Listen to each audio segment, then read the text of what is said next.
सोच कर देखिए कितने खतरनाक प्लान हैं इन लोगों के।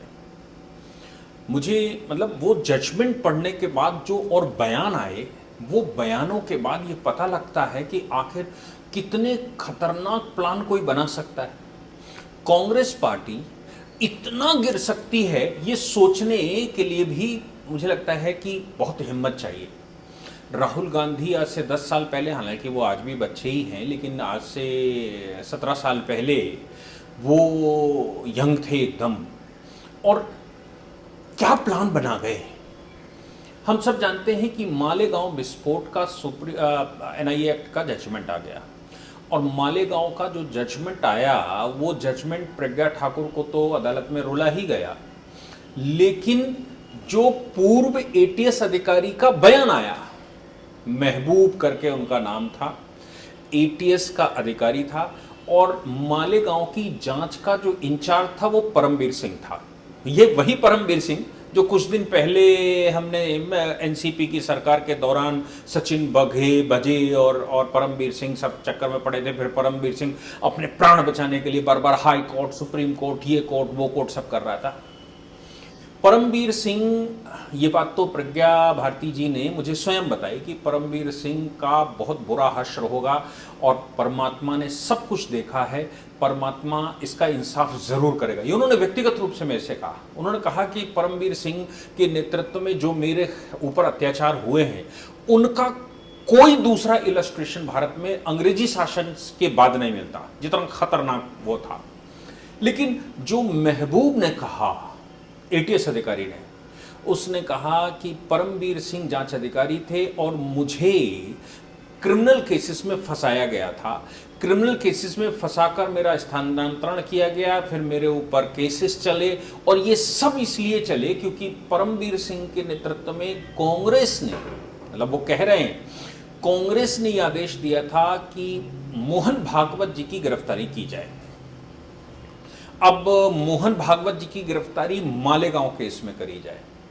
आप सोचिए कि मोहन जी की गिरफ्तारी मालेगांव केस की, जो आज आरएसएस प्रमुख हैं, उस समय भी वो सर्वोच्च अधिकारी हुआ करते थे, आरएसएस प्रमुख यानी कि सरसंघ चालक, पूजनीय सरसंघ चालक की गिरफ्तारी का आदेश अगर राहुल गांधी दे सकते हैं तो कितने खतरनाक प्लान बना सकते हैं। मतलब क्या देश में हिंदुत्व के लिए क्या कर सकते हैं।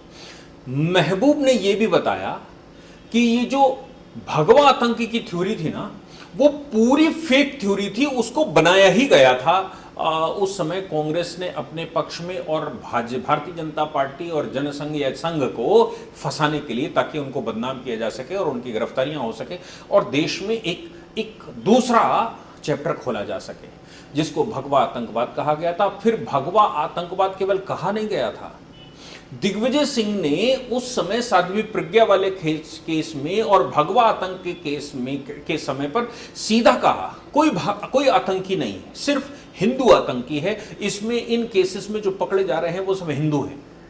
हालांकि मेरा मानना है कि उस समय जो कुछ भी इधर कांग्रेस से चल रहा होगा वही तो आया होगा सामने, वही ये लोग सब कह रहे होंगे, वही सब दोहराया जा रहा होगा। एक सूचना मेरे पास भी है, मैं बहुत अधिकारियों के पास देश में बैठता हूँ, बहुत सारे अधिकारी मेरे पास देश में आते भी हैं, कानूनी सलाह लेने आते हैं, बहुत सारी चीज़ें जो वो नहीं कर पाते हैं उनके विषय में वो एडवाइस लेते हैं, चार्जशीटें फाइल करना है और बाकी चीज़ें। बहुत सारे अधिकारी संपर्क में मेरे आते हैं, ऑफिशियली तो नहीं आते लेकिन अनऑफिशियली बहुत सारी चीज़ें पूछते हैं और करते भी हैं। एक सूचना के अनुसार, मुझे याद नहीं आ रहा किसने मुझे बताया था उस समय, लेकिन ये जरूर बताया था कि राहुल गांधी राष्ट्रीय स्वयंसेवक संघ पर बैन लगाना चाहते थे। उन्होंने कुछ बैठकें की थी अधिकारियों की और कहा था कि राष्ट्रीय स्वयंसेवक संघ पर बैन लगा दो, मोहन जी को गिरफ्तार किया जा सकता है, और ये राष्ट्रीय स्वयंसेवक संघ के जो बड़े पदाधिकारी हैं इनकी गिरफ्तारी होनी चाहिए। तब अधिकारियों ने ही अपना हाथ पीछे कर लिया था, और उस समय अधिकारियों ने यह कहा था कि भाई गिरफ्तारी तो नहीं हो सकती और संघ पर बैन लगाना अब इतना आसान नहीं है, संघ की शक्ति बहुत बढ़ चुकी है और संघ के खिलाफ केस प्रूफ करने के लिए हमारे पास मटेरियल नहीं है। जब कोई अधिकारी ये कहता है कि केस प्रूफ करने के लिए हमारे पास मटेरियल नहीं है, इसका मतलब ये है कि वो ये बताना चाहता है कि कोई केस बनता नहीं है। और फर्जी केस लगाएंगे तो कल को हम भी निपट जाएंगे कोर्ट वोर्ट में, और इतना बड़े खेल हैं।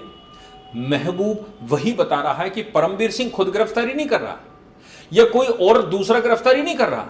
गिरफ्तारी करने के लिए किसी एक बकरे को फंसाया गया और उससे भगवा आतंक की थ्योरी बनवाएगी, और भगवा आतंक की थ्योरी बनवाकर राष्ट्रीय स्वयंसेवक संघ के अधिकारियों को पकड़ा जाए।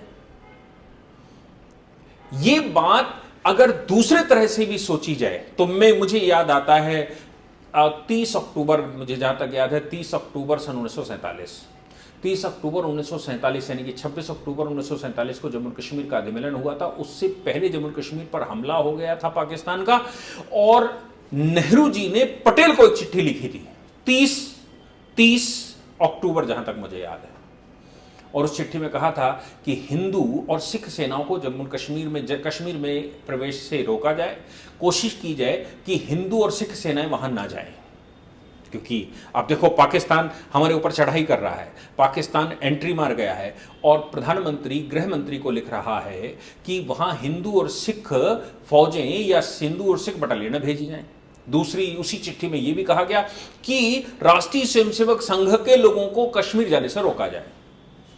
उसी रात पटेल ने उस चिट्ठी का जवाब दिया, और उस चिट्ठी के जवाब में उन्होंने कहा कि सेनाएं होती हैं, सिक्योरिटी फोर्सेस होती हैं, वो हिंदू और सिख नहीं होती हैं, और अगर आपकी बात मान भी ली जाए तो भी अब चूंकि वो वहां प्रवेश करने वाली हैं इसलिए उनको वापस नहीं बुलाया जा सकता।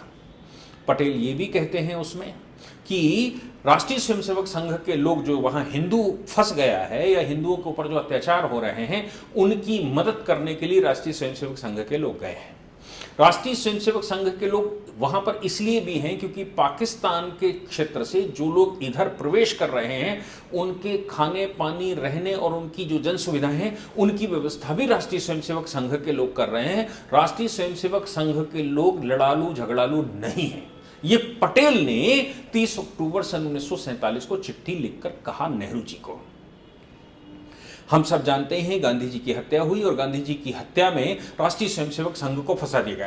राष्ट्रीय स्वयंसेवक संघ अक्टूबर 1947 में ही इनकी नजर में था कि राष्ट्रीय स्वयंसेवक संघ को फंसाया जाए। आप सोचिए कि फिर गांधी जी की हत्या, और गांधी जी की हत्या में राष्ट्रीय स्वयंसेवक संघ को फंसाना, पूजनीय गुरु जी को जेल में भेजना, सभी स्वयंसेवकों के ऊपर बड़े बड़े हमले करना। फिर इंदिरा गांधी बैठी तो इंदिरा गांधी ने भी वही किया। इंदिरा गांधी का तो एक प्रकरण भी है। इंदिरा गांधी जब गिरफ्तारी के लिए कह रही है तो ये है कि भाई सूचियां मिल गई हैं, वो सूचियां शायद मुख्य शिक्षक कार्रवा की होगी। यही पता लगा कि भाई मुख्य शिक्षक के आदेश पर ही सारे काम करते हैं। मुख्य शिक्षक की सूची पाकर उसके घर पहुंचे तो मालूम पड़ा वो तो एक 10 साल का बच्चा है। तब उन्होंने कहा कि ये कहां से काम करते हैं, किस तरह से काम करते हैं कि 10 साल का बच्चा प्रतिनिधित्व तो करता है, वो शाखा चलाता है, उसमें बड़े बड़े बूढ़े बूढ़े बुजुर्ग, बड़े बड़े अधिकारी किसी भी लेवल के हों वो काम करते हैं। संघ को झेल पाना इतना आसान नहीं था। राम मंदिर केस में भी, राम मंदिर के समय पर भी, उस समय जब आंदोलन चल रहा था तो राष्ट्रीय स्वयंसेवक संघ ही आंदोलन चला रहा था। विश्व हिंदू परिषद प्रतिनिधि संस्था उसकी हुआ करती थी। संघ ने अपनी पूरी शक्ति अपने जीवन में सिर्फ 2 बार लगाई। एक बार वो शक्ति इमरजेंसी के दौरान लगाई गई, और दूसरी बार वो शक्ति राम मंदिर अभियान में लगाई गई, राम मंदिर के निर्माण के लिए लगाई गई। अब आप सोच कर देखिए कि अगर संघ इनका दुश्मन नहीं मानेंगे, क्योंकि ये कन्वर्जन करना चाहते हैं, देश को पलटना चाहते हैं, देश में हिंदुत्व को समाप्त करना चाहते हैं, देश को ईसाई देश बनाना चाहते हैं, देश में वैमनस्यता फैले, फूट करो राज करो, नेहरू जी जो करते रहे वही ये करेंगे, जो अंग्रेज करते रहे वही ये करेंगे। शासन करने का तरीका तो यही इन्होंने तो यही फॉर्मूला सिद्ध किया है। तो राहुल गांधी क्यों नहीं उस रास्ते पर चलेंगे? इसलिए राहुल गांधी के विषय में जो बातें निकल कर आई वो बता रही हैं अपने आप को।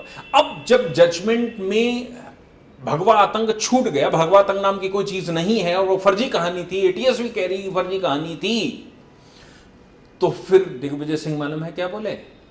दिग्विजय सिंह बोले कि भाई ना हिंदू आतंकी है, ना मुसलमान आतंकी है, ना ईसाई आतंकी है, ना कोई और आतंकी है, आतंकी तो संघ है।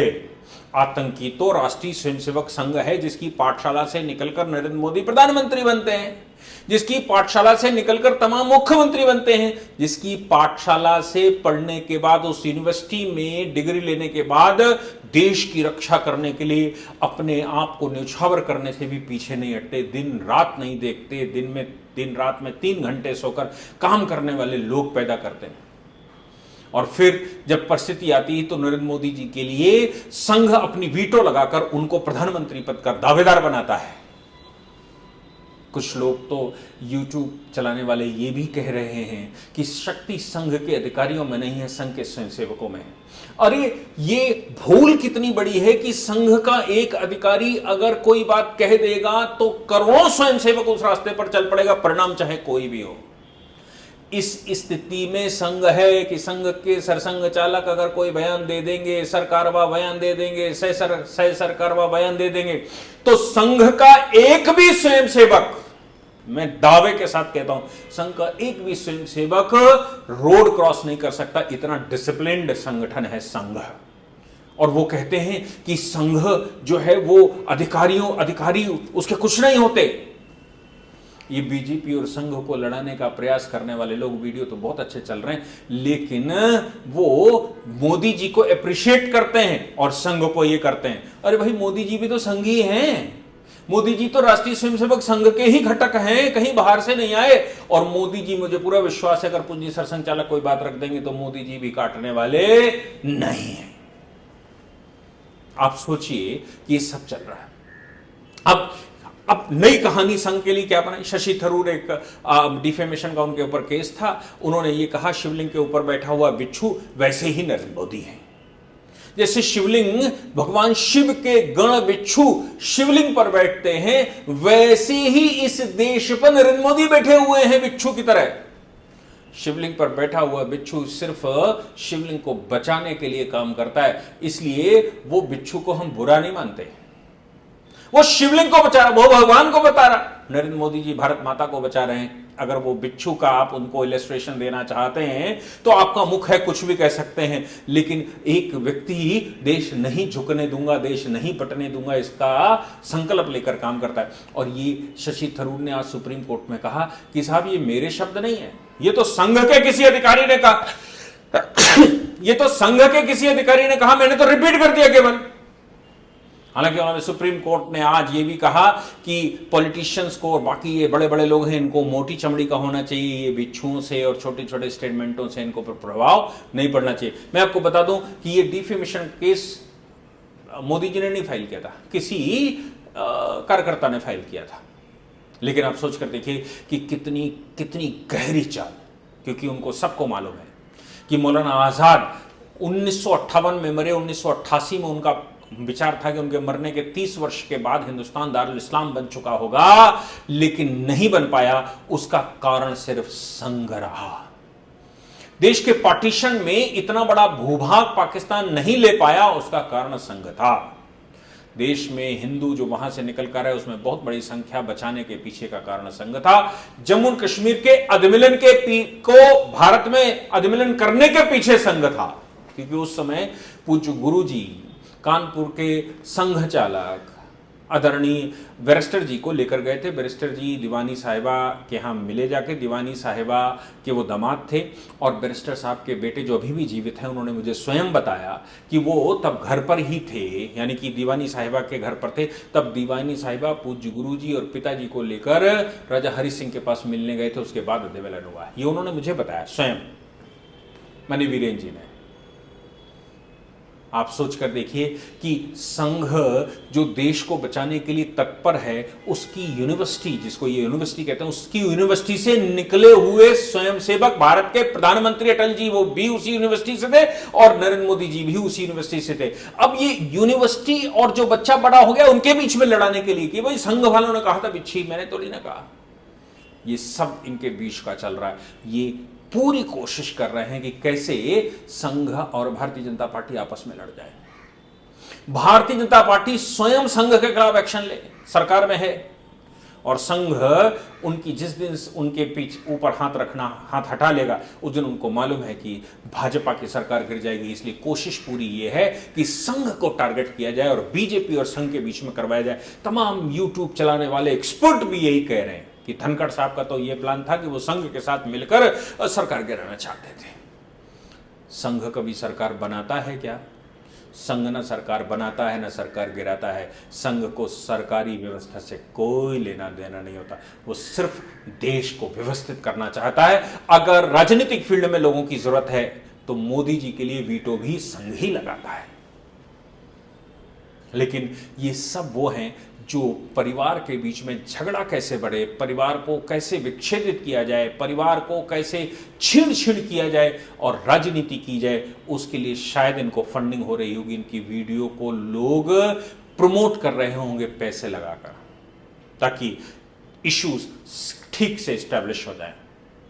लेकिन जो प्लान परमवीर सिंह और कांग्रेस का था कि संघ को उस समय कटघरे में खींचा जाए, संघ को सरसंघ चालक को, सरकारवा को गिरफ्तार किया जाए, संघ के बड़े पदाधिकारियों को गिरफ्तार किया जाए, इतना खतरनाक प्लान भारत में तो और कोई नहीं बना सकता। ये विदेशी मानसिकता के लोग जो भारत को भूमि नहीं मानते, भारत में भाइयों को भाई नहीं मानते, कितने गंदे लोग हैं जो भारत में इस लेवल पर राजनीति करते हैं।